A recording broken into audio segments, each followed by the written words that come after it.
In today's video, I'm going to teach you how to create a basic automation in Pipedrive 5 minutes. We're going to build a simple workflow that saves you time by automating repetitive tasks. Start by logging into your Pipedrive account so you're on the main dashboard. From there, open the More menu in the top navigation and choose Automations. This is where all your workflows live and where you can create new ones. On the Automations page, click the plus automation button to start a new workflow.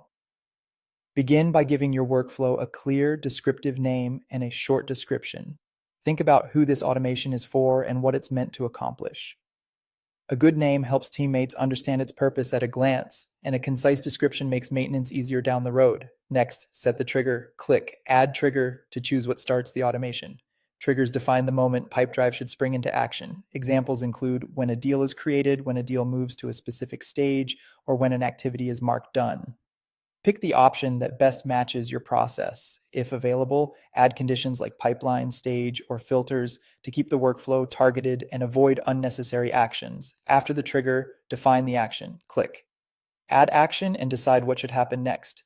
If your action is to create an activity, select the activity type, write a clear subject line, set a due date, and assign it to the deal owner. Concrete, action-oriented subjects make it easier for the assignee to know what to do. For due dates, choose a time frame that supports your sales cadence without overwhelming your team. If your action is to send an email, choose a template from your sales inbox. Templates ensure consistent messaging and reduce manual typing.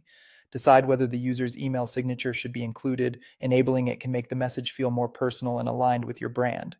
Double check placeholders in your template so they pull the correct deal or contact details.